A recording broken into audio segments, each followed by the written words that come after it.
Alright guys, we're back with another video. It's been like a year since I've uploaded because I hadn't had much to upload. But today I'm just going to show you a bit of trigonometry. I don't know much trigonometry, but I hope to learn some in this.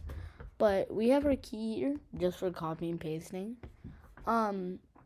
We'll be going over the main functions of trigonometry. So sine, cos, tan. Then we'll go over some more complex functions of trigonometry, like secant, cotangent, or cosecant. But they'll all piece together, and then we'll go into identities and some real-life situations where you might use trigonometry. Now, do not follow my spelling. My spelling is completely trash, okay? So, you do not want to follow it, but let's get into it. So, first, we're going to have to basically figure out what trigonometry is. So, basically, you've learned all about your geometry, about triangles, quadrilaterals, like squares and rhombuses. But in triangles, you just basically learn the area and the perimeter. Not as much like details into it. Maybe you learned the Pythagorean theorem, but that's kind of all. That's kind of it. I mean, if you know more, you might not even need to watch this video. But yeah. Also, just before I say, here are a few things you need to know. You need to know a bit of geometry. You need to know Pythagorean theorem. Okay, that is needed. Those are the two things you really need. If you haven't learned Pythagorean theorem, it's actually really simple. But to start off, we're gonna have to import our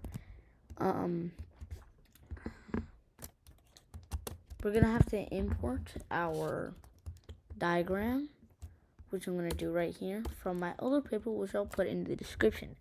Now, this is just a simple diagram that shows us that this is a right triangle and what each sides are. So let's start with the functions. Alright, so there are 3 functions, and each of them gets a lot of usability, or I don't even know, but each of the functions are needed in trigonometry. So first we have our sine. Okay, we have our sine function. So I'm going to put theta here, sine theta. And there are 2 variants of this. So instead of using this angle, we could use this angle. So that would be sine 90 minus theta, which I have here, but I didn't want to copy it. And what are these functions? Well, I'll answer that in a moment, but let's just write them all down. Well, we have cos theta, which we'll get into, cos 90 minus theta. Same sort of subject as sine 90 minus theta. And then we have tan theta.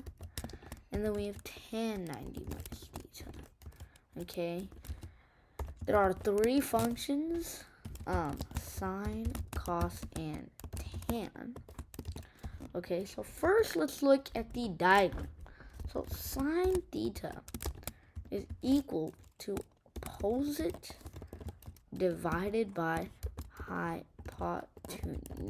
Okay, so let's actually make a key before this, because I do not want to write opposite and hypotenuse each time.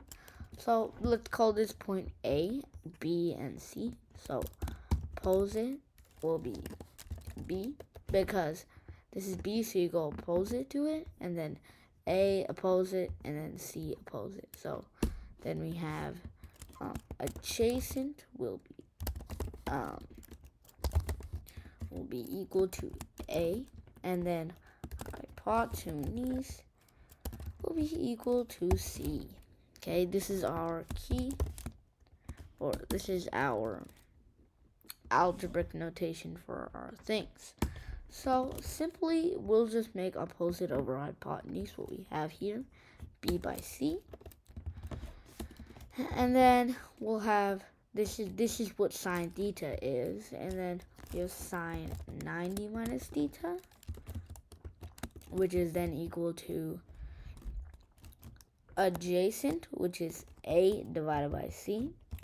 Now, what this really means is that theta, opposite to theta, is opposite, because they're doing that in that perspective of theta.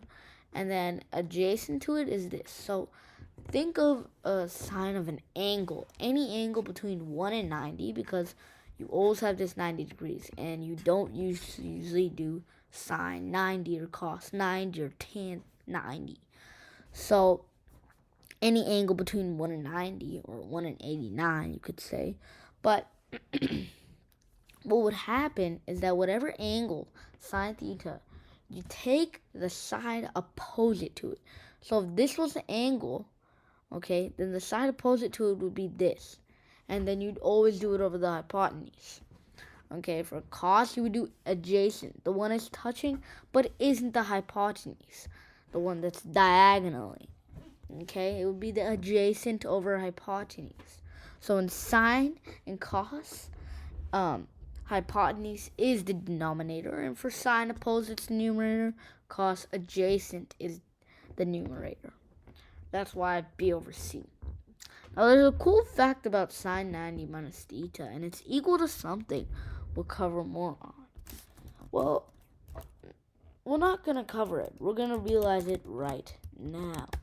From what I've told you, cos theta will be adjacent over hypotenuse to the angle perspective, so that's going to be A by C. Notice something between these two? Yes, the first fact we learned is that sine 90 minus theta is equal to cos theta. Okay, that's the first thing we learned, okay?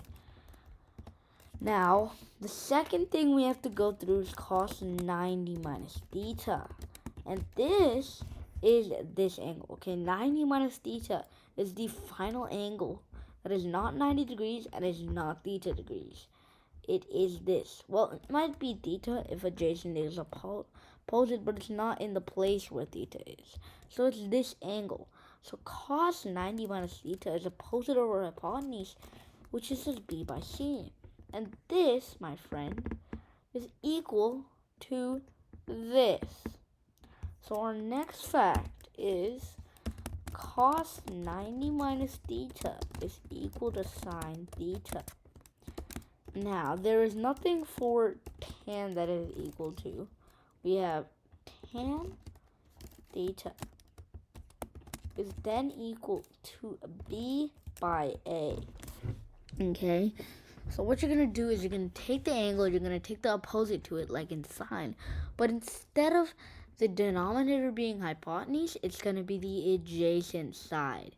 This means that you're going to have like the sine and cos combined. And you'll actually see this happen as you go later into it. Then we have tan 90 minus theta. This is just equal to A by B, because the opposite of this is actually just adjacent on the other one. So what's going to happen is that it's just going to be opposite, which is adjacent, which is A by B, and this is B by A. So you will just call this 1 by tan theta.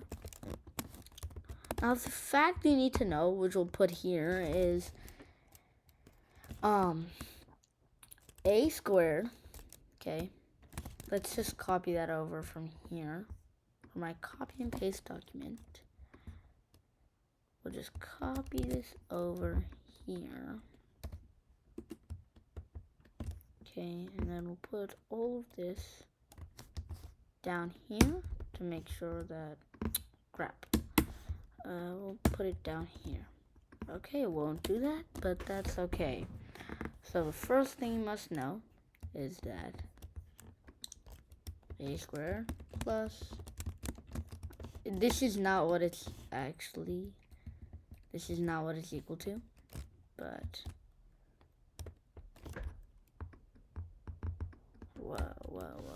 whoa. Okay, I guess I can't do that, so we'll just write So we'll just delete all this, and for our squares, we'll just do this. That's if you can't get it to be normal, just do shift of 6.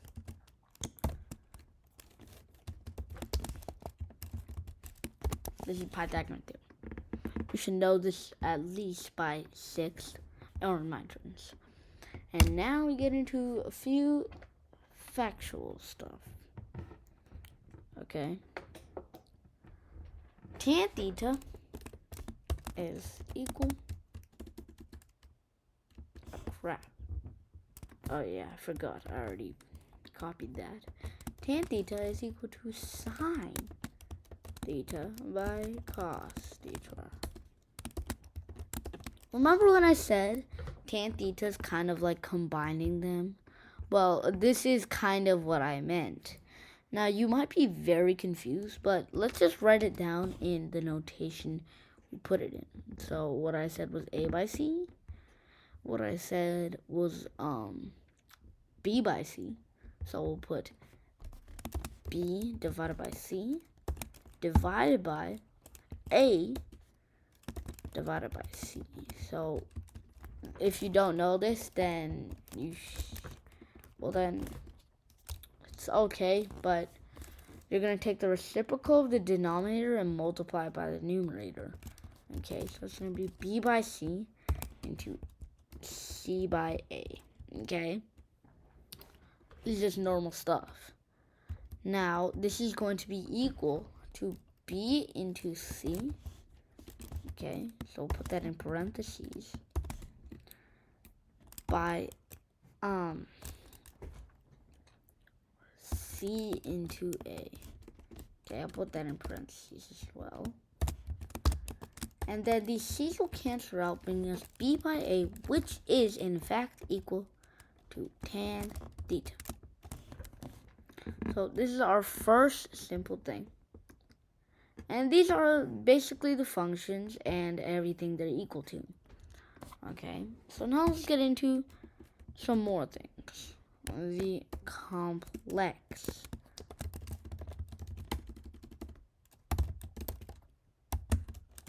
functions.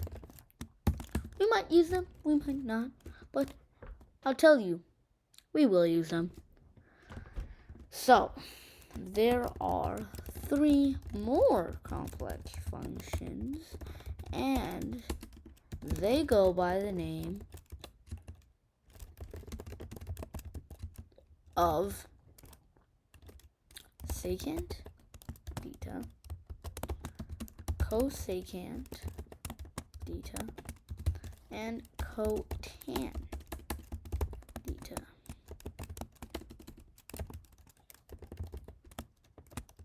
Now, I should right now point out that sine theta is in its abbreviation. It's actually SINE.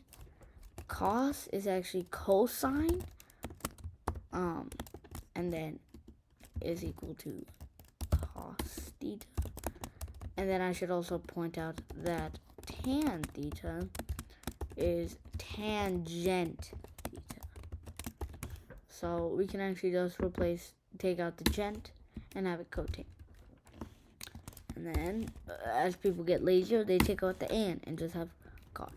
But sadly, they can't do that with that, because when you take away the ecant, you get cos, which we will not let that slide, okay?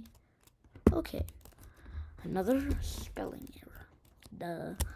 Well, what is secant? I think that's one by cos, but I have no idea.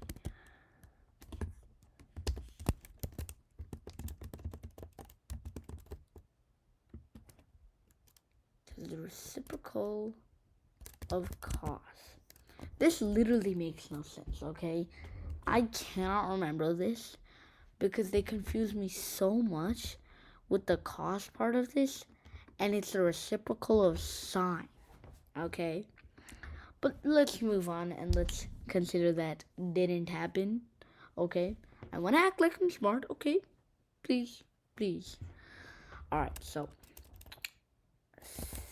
secant theta is equal to 1 by cos theta.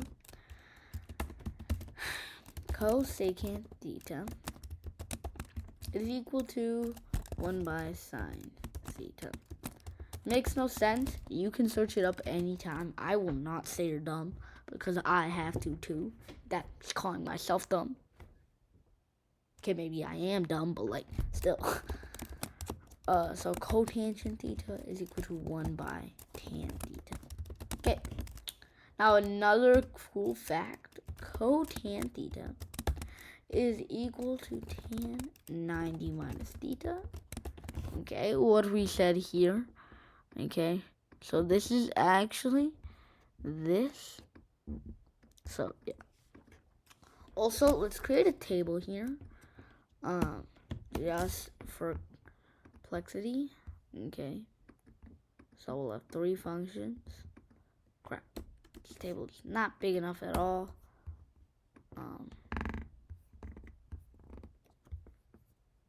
Can I like make a bigger table, please?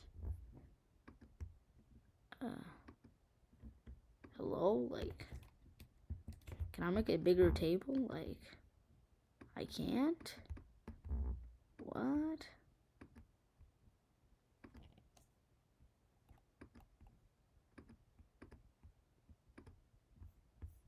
Alright, this makes more sense. Just keep doing this. Alright, yeah, that should be good. Wait, no, we have to add 1 more ball. Okay, we'll fill this out later. Or, you know what, let's fill it out now.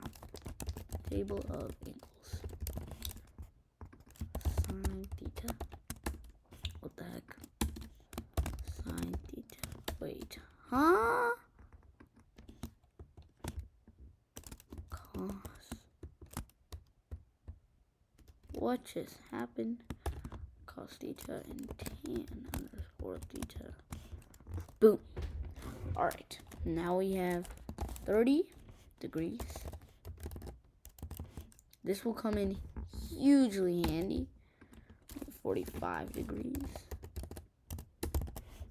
And we have 60 degrees. I don't like to put the 90 because we don't use it. Now sine 30 I think is 1/2. Cos 30 is sine 60. Okay. I might have to look at my paper. Yes. Square root 3 by 2. Nobody judge. I swear to God, if you judge, nah, bro. Alright. You got 1 by square root 2. I'll just say it all later. But I just had this in preparation because I knew I was going to fluke this video. 1, because it's an isosceles triangle. We got square root 3 by 2. We got 1 by 2. And finally, we have square root 3. Alright, so what we're doing here is we're taking sine of 30, this equals 1/2, cos of 30, square root 3 by 2, tan of 30, square root 3 by 3, sine of 45, 1 by square root 2, cos of 45 is 1 by square root 2 because it's isosceles, and tan is 1 because it's isosceles. Now sine of 60, square root 3 by 2, which is actually equal to cos because as we said, sine 90 minus theta equals cos theta. We have cos theta equals 1/2, and cos 60 equals 1/2, but tan theta equals tan 60 equals square root 3. Now, these are some cool facts, but let's get into the hard part, baby. Yes, identities. Alright, this is going to get pretty hard, but we got a few things to cover here. You need to know the Pythagorean theorem, because we're going to start doing Pythagoras identities. Our first identity, sine squared theta. Okay, that is not what I meant to copy. let's just get that.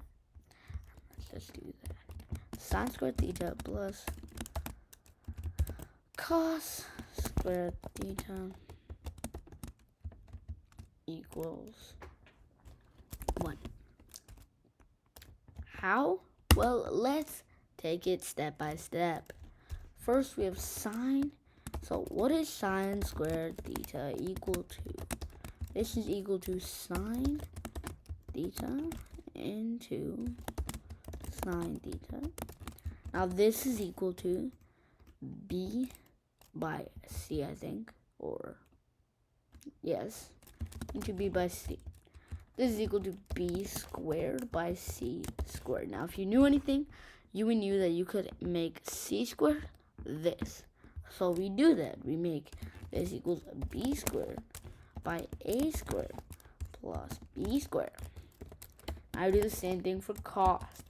Now, cos squared theta is equal to cos theta into theta, cos theta, which is then equal to a by c into a by c, which is then equal to a squared by c squared, which is then equal to a squared. I'm trying to get this as fast as I can because I know you guys hate this.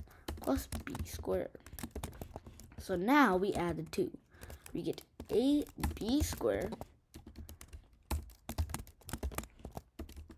God. Why can't I? Okay, b squared by a squared plus b squared is then equal to plus okay, let me put that in parentheses because this makes no sense. Plus a squared. Let me put that in parentheses as well. A lot of parentheses. A squared plus b squared. Now we don't even need to change the denominator, which is key to fact here. So what we're gonna do is we're gonna add b squared to a squared. So that's gonna equal b squared plus a squared. So, and then that's gonna be divided by a squared plus b squared. Now, because of consecutive properties, this is going to be equal to 1. Because b squared plus a squared equals a squared plus b squared.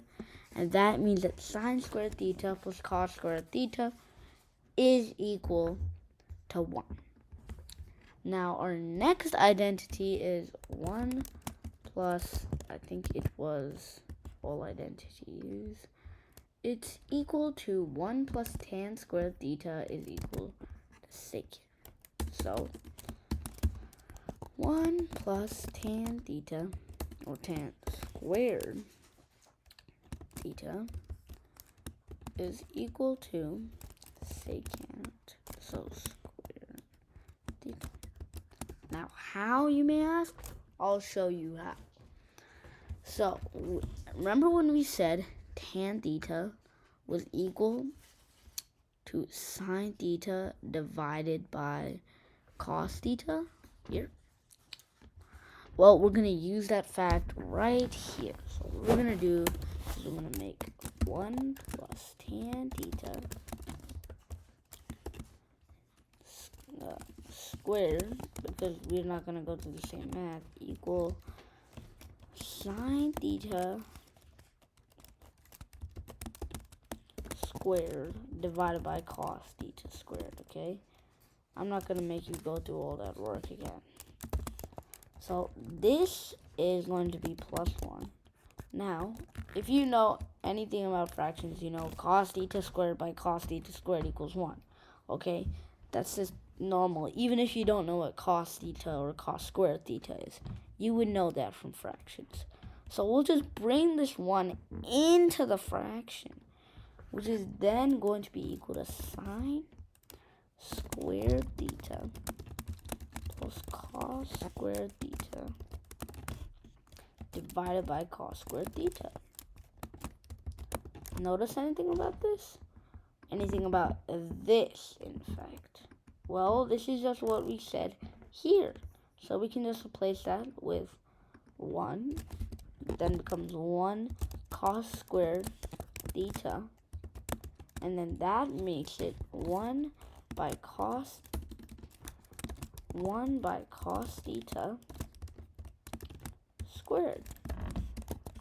And then this, because we know 1 by cos theta is equal to secant, because we have this right here.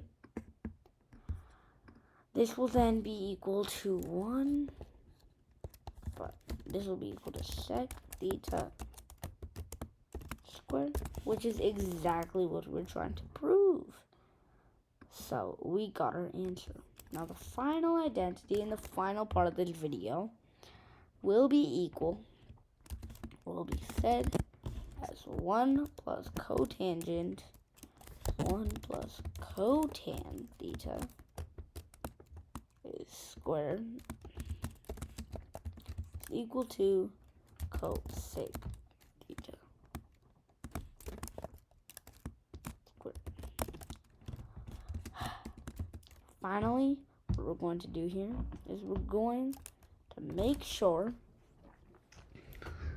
that this is equal, we're going to have to prove this. Now, how are we going to prove this? Well, we're going to use the same exact thing we did in the last identity. Cotangent is then equal to 1 plus 1 by tan theta, tan squared theta.